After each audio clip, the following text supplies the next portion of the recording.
ఓ దేవుడో, చలి అన్న మాట ఇంటనే చలి పెడుతుందబ్బా. మీకేంది మంచిగా చెద్దర్లు ముడుచుకొని వంటారు. మబ్బులేసి ఇంటి పనులు సగబెట్టే మాకున్న ఈ చలి తిప్పలు. ఏం చేస్తాం, అనుకుంటా వంటలు చేసుడు తప్పితే. సరే, ఇక హెడ్లైన్ చూస్తే ఇయాల్టి వార్తలేందో చూద్దాం. పార్లమెంట్ ఎలక్షన్ల మీద నజర్. సోనియమ్మ పోటీ చేస్తేనట సూపర్.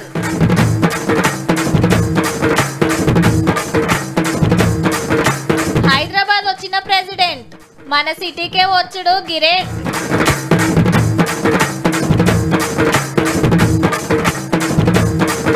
స్థలాలు ఇస్తున్న ఎమ్మెల్సీలు చప్పుడు లేకుండా ఇన్ని రోజులు.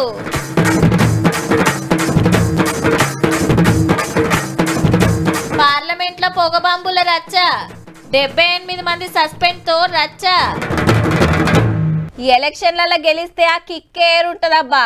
ఓ 10-15 రోజుల కాంచెల్లి రాజకీయం మొత్తం కాంగ్రెస్ పార్టీలో సుట్టే తిరగబట్టే. సీఎం ఎవరు, మంత్రులు ఎవలకు ఏ శాఖ వస్తుంది, ఇంకెవరు లైన్లు ఉన్నారు, 6 గ్యారెంటీలేంది, ఆర్టీసీ బస్సుల ఫ్రీ ప్రయాణం ఏంది అని మొత్తం వాళ్ళ గురించేనాయే. ఓడిన బీఆర్ఎస్ గురించి అసెంబ్లీలో పార్టీ పెబ్బ ఎవరు అనేది తప్పితే పెద్దగా ఏం రాలే. ఇక బీజేపీ వాళ్ళు ఫస్ట్ నాడు ప్రమాణం చేయకపోవడు తప్పితే వాళ్ళ వార్తలు సుతా పెద్దగా ఏం లేవు. గెలుపు మజానే అలాగుంటది కాబట్టి ఎప్పుడో తెలియని ఎలక్షన్ల గురించి ఇప్పుడు ప్లాన్ లేస్తున్నారు మళ్ళా అధికార పార్టీ వాళ్ళు. ఏహే ఎక్కడిది పెద్దలకు స్వాగతాలు, కార్యకర్తల నినాదాలు. 10 ఏళ్ల తర్వాత గాంధీ భవన్ కు కలొచ్చిందనుకో రాదుండ్రి. తెలంగాణ వచ్చినాక అధికార పార్టీ వాళ్ళు ఆఫీస్ అయింది మళ్ళా. ఇన్ని రోజులు ఒక లెక్క, ఈ కాంచెల్లో ఒక లెక్క. అందుకే గింత సెక్యూరిటీ. పవర్లకు వచ్చినాక ఫస్ట్ టైం సీఎం, మంత్రులు, సీనియర్లు వచ్చి మీటింగ్ పెట్టిరు. పార్లమెంట్ ఎలక్షన్లలో కూడా పతారా చూపియాలని. మొత్తం 17 సీట్లలో 12-14 సీట్లు ఎట్లా గెలవాలి దాని మీద చర్చ జరుగుతుంది. 17 సీట్లు ఉన్నాయి కదా, ఇన్ఛార్జీలను కూడా పెట్టిండ్రు. మహబూబ్ నగర్ చేవెళ్లకు రేవంత్ రెడ్డి సారు, హైదరాబాద్ సికింద్రాబాద్ కు బట్టి సారు, ఆదిలాబాద్ కు సీతక్క, వరంగల్ కు సురేఖక్క, మహబాద్ ఖమ్మానికి పొంగులేటి, నల్గొండకు ఉత్తమ్ సారు, భువనగిరికి కోమటిరెడ్డి వెంకటరెడ్డి సారు, నాగర్ కర్నూలు కి జూపల్లి సారు, కరీంనగర్ కు పొన్నం సారు, మెదక్ కు దామోదర, పెద్దపల్లికి శ్రీధర్ బాబు సారు, నిజామాబాద్ కు జీవన్ రెడ్డి, మల్కాజ్గిరికి తుమ్మల, జైరాబాద్ కి సుదర్శన్ రెడ్డి సారు ఇన్ఛార్జులు. అంతేకాదు తెలంగాణ ఇచ్చినందుకు, తెలంగాణలో కాంగ్రెస్ గెలిచినందుకు ఈ కోరిక కోరిండ్రు సోనియా గాంధీ మేడాన్ని. శ్రీమతి సోనియా గాంధీ గారికి తెలంగాణలో లోక్సభలో పోటీ చేయాలని యునానిమస్ తీర్మానం చేసి పార్లమెంట్ ఎలక్షన్ లో మా తెలంగాణకెళ్లే పోటీ చేయాలని ఏకగ్రీవ తీర్మానం చేసి సోనియామ్మకు హైకమాండ్ కు కాగితం పంపుతున్నారు. అప్పట్లో ఇందిరాగాంధీ మేడం మన మెదక్ ఎంపీగా పోటీ చేసి పార్లమెంట్ కు పోయింది. అగో మొత్తం మీకేనా పొత్తున్నది కాబట్టి మేము కూడా పోటీ అని అంటున్నారు సిపిఐ కామ్రేడ్లు. అసెంబ్లీకి ఒక్క సీటు తీసుకొని గెలిచినట్టే రేపు కూడా గెలుస్తామని ఎర్రనల్ ఐడియా కావచ్చు. అట్లనే నామినేటెడ్ పోస్టులు ఎవరికి ఇవ్వాలనే చర్చ కూడా నడిచింది గాంధీ భవన్ లో. ఈ నెల 28కెళ్లి గ్రామ సభలు పెట్టి కొత్త రేషన్ కార్డులు ఇవ్వాలని, 100 రోజులలో 6 గ్యారెంటీగా అమలు చేయాలని డిసైడ్ చేసిండ్రు.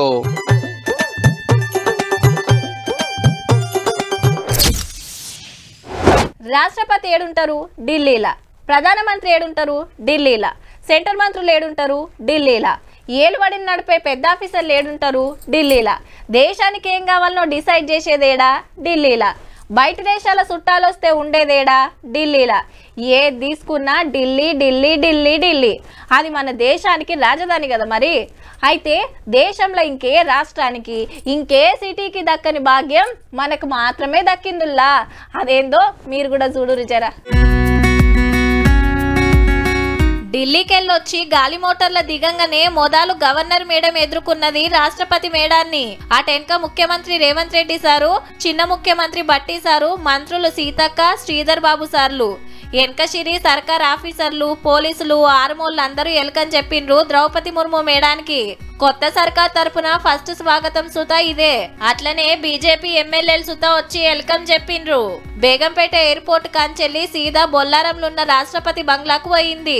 17 చలికాలంలో రాష్ట్రపతి మన హైదరాబాద్ కొచ్చుడు ఎన్కట్కెళ్ళున్న పద్ధతి. మేడం 5 రోజులు ఈడనే ఉంటది. ఎల్లుండి పోచంపల్లికి పోతది. ముఖ్యమైనోళ్లతోని మీటింగ్లు ఉండొచ్చినట. 23 నాడు మళ్ళా ఢిల్లీ ప్రయాణం. 28 రాష్ట్రాలు, ఇన్ని సిటీలున్నా రాష్ట్రపతి వచ్చుండేది మన హైదరాబాద్ లో మాత్రమే. మళ్ళా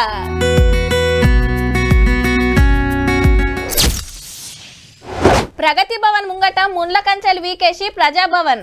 ఆరంలో 2 దినాలు ప్రజావాణి. సీఎం కాన్వాయ్ల బండ్లు తగ్గించి ట్రాఫిక్ ఆపొద్దని ఆర్డర్.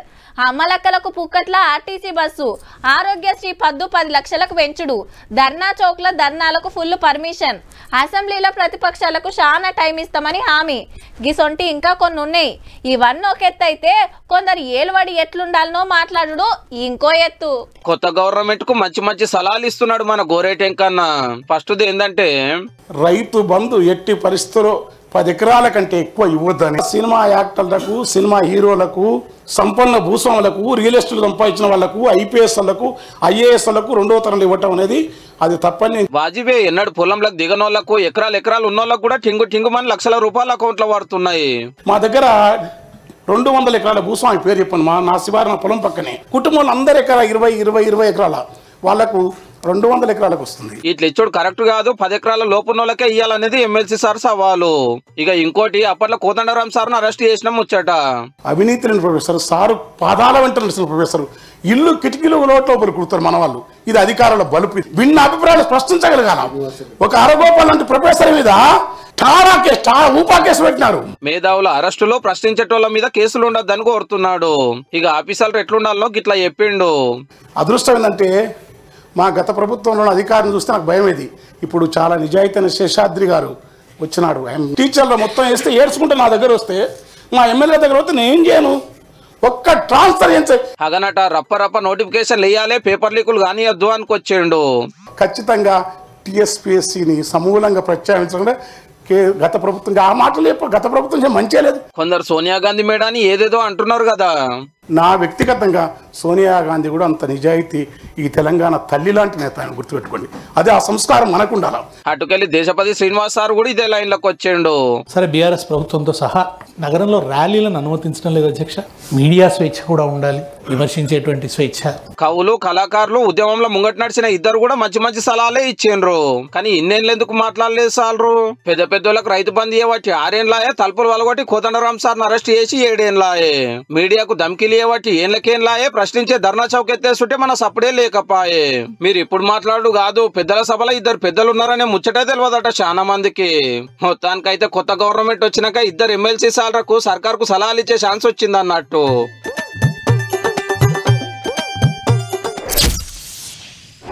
ఆన వడంగానే మీరికెళ్ళి నీళ్ళు వస్తుంటాయి.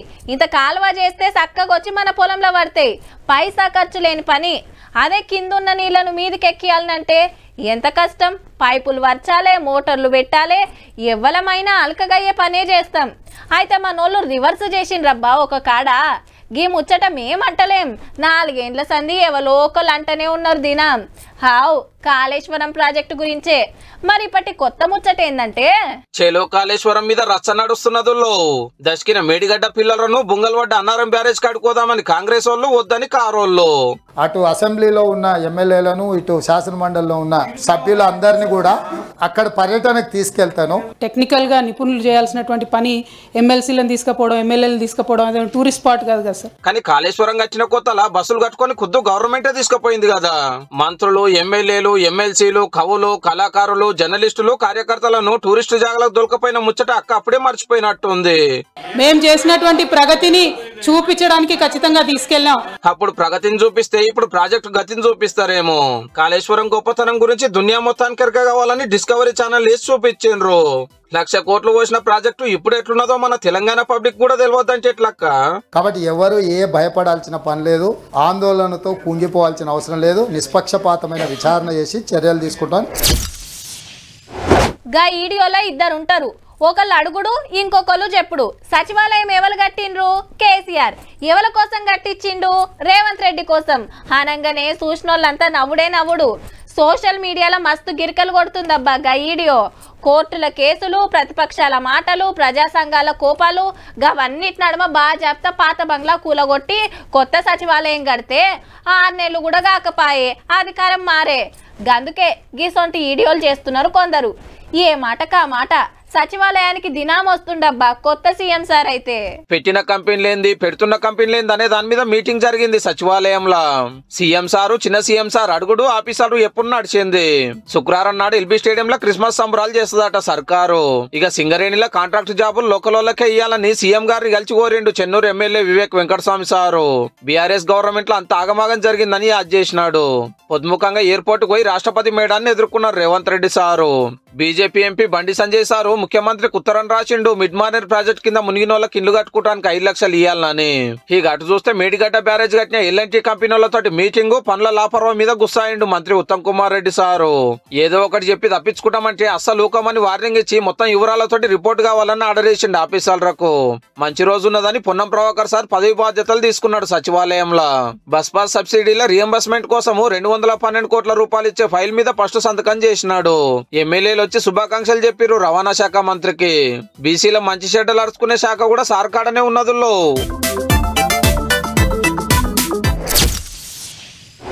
సీరియస్ గా సభ నడుస్తుంది. ప్రతిపక్షాలు అడుగుడు సర్కార్ సమాధానాలు చెప్పుడు. ఇంతల్నే దడేల్మని ఇద్దరు దుంకి పొగ బాంబులు వేసిండ్రు. బయట ఇద్దరు కూడా గదే పని చేసిండ్రు. కొత్త పార్లమెంట్ లా 5 గేట్ల కాడ చెకింగ్లు ఉండంగా గింత పని అయిందంటే మామూలు ముచ్చట్నా. దునియా మొత్తం మాట్లాడుకునే ఇండియా పార్లమెంట్ లో పొగ బాంబులు వేసిండ్రట అని. అది ఎంత నాదాన్ మనకు. మరి ఎందుకు ఇట్లా చేసిండ్రు? సెక్యూరిటీ లాపర్వా ఏందో బయట పడాలనా వద్దా? Amar Singh ji question number 202. ఎంపీలు లొల్లి చేసుడు వాళ్ళను బయటికి పంపుడు పొద్దాక ఇదే నడిచింది. లోక్సభలో 33 మంది, రాజ్యసభలో 45 మంది. ఒక్కనాడే 78 మందిని సస్పెండ్ చేసిండ్రు పొగ బాంబుల సంగతి తేల్చాలని డిమాండ్ చేసినందుకు. పోలీస్ మంత్రి అమిత్ షా సార్ సమాధానం చెప్పాల్సిందే.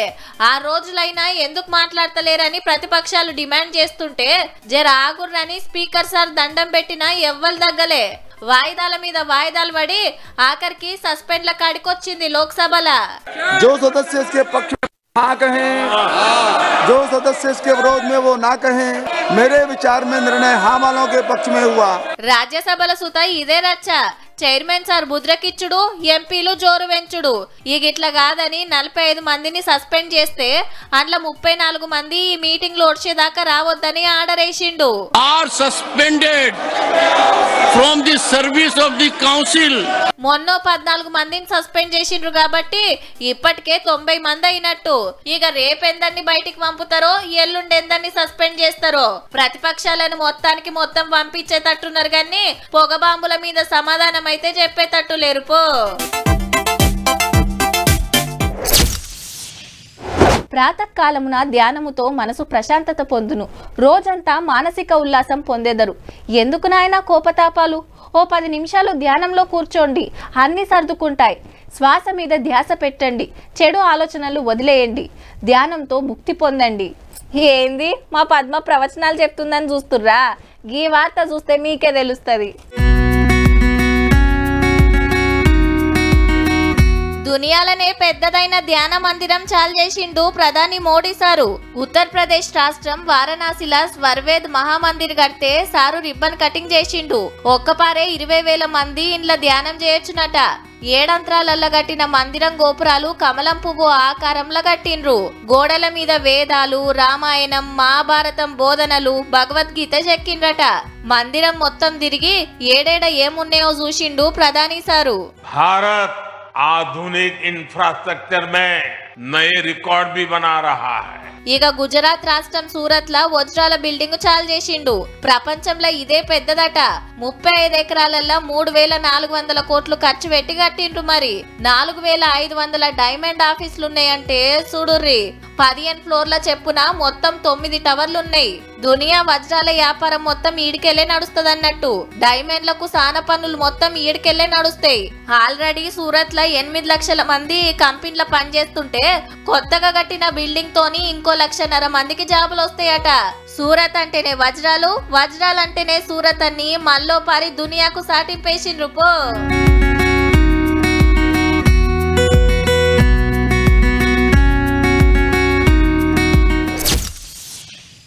హైదరాబాద్ లో భారీ మొత్తంలో డ్రగ్స్ ను పోలీసులు పట్టుకున్నారు. పోలీసులు తెలిపిన వివరాల ప్రకారం స్నేహితుడి పుట్టినరోజు వేడుకల కోసం గోవా నుంచి డ్రగ్స్ తీసుకువచ్చారు. ఎస్ఆర్ నగర్ లోని సర్వీస్ అపార్ట్మెంట్ లో పార్టీ చేసుకుంటుండగా నార్కోటిక్ బ్యూరో పోలీసులు దాడి చేసి పట్టుకున్నారు. ఈ కేసులో 12 మంది ఇంజనీరింగ్ విద్యార్థులతో పాటు సాఫ్ట్వేర్ ఉద్యోగులను కూడా అరెస్టు చేశారు.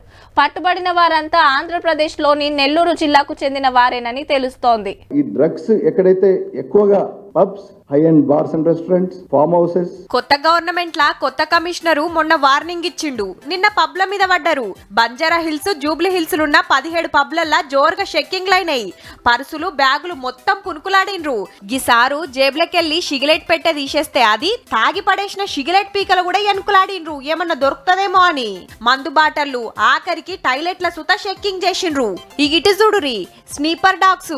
డ్రగ్స్ ఆసన వస్తే చాలు మురక చూసి పట్టేసే కుక్కలన్నట్టు వీటిని పబ్బులకు పట్టుకొచ్చుడు ఇదే ఫస్ట్. మరి హగో గీ అన్న దగ్గరికి పోయి మురక చూస్తుంది. అన్ని జల్లెడబట్టినా ఏడేం దొరకలేదట రాత్రి. ఈ నడుమ హైదరాబాద్ లా డ్రగ్స్ దందా జోరైంది. మళ్ళా పబ్బులు, రెస్టారెంట్లు, ఫామ్ హౌస్ లా దొరకబట్టే. పాన్ డబ్బలే అనుకుంటే టిఫిన్ సెంటర్లు సుత అడ్డాలాయే. వాట్సాప్ గ్రూపులు వెట్టుడు, కోడ్ భాషల ఆర్డర్ ఇచ్చుడు, సాటుంగా సప్లై చేసుడు. సినిమాలు సుత శితం మరిగినరని ఎన్నో మాటల వార్తలొచ్చే. అప్పటి మందం ఎంక్వైరీ చేసుడు, అటెన్క కేసు పక్కకు పోవుడు. ఏండ్లకెళ్ళి ఇదే కథ. కొత్త సర్కార్ అయితే అస్సలు ఊకోమనే చెప్తాంది.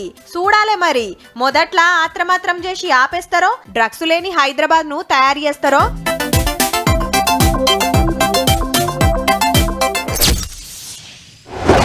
ఏలువడి మనదేనాయే, అంతా మనోళ్ళేనాయే. మనల్ని ఎవరు అడుగుతారు? ఆ నిమ్మలంగా ఉండొచ్చురు మొన్నటి దాకా. మల్లోపారి మేమే వస్తాం, ఇంకో 5 ఏళ్ళు పుర్సత్. అప్పటి సంగతి అప్పుడు చూసుకుంటే మాయా అని బగ్గనే ఆశలు పెట్టుకొని ఉండొచ్చురు. కానీ పరిస్థితి రివర్స్ అయింది. కారుకు కాంగ్రెస్ టక్కర్ ఇచ్చింది. కొత్త సర్కార్ వచ్చి 10 రోజులు దాటిందో లేదో అప్పుడే ఇద్దరు దొరికిండ్రు. కారు లీడర్ల మల్లో కథ బయటపడ్డది. బోధన్ పాత ఎమ్మెల్యే షకీల్ బాయి 70 కోట్ల రూపాయల బియ్యం బుక్కిండనేది కేసు. సారుకు ఇంటోళ్ల పేరు మీద 4 రైస్ మిల్లులు ఉన్నాయి. రైతుల కాడ వడ్లు కొని ఈ మిల్లులకు పంపింది సర్కారు. ఈడ మిల్లింగ్ చేసి బియ్యం వాపస్ పంపాలి. ఏడాది కావస్తున్నా ఇంకా రాకపోయే వరకు సర్కార్ వచ్చి చెక్కింగ్ చేపిస్తే అసలు వడ్లు సుతలేవట. ఒకళ్ళ బియ్యం పట్టియకుంటే వడ్లన్న అట్లనే ఉండాలే కదా.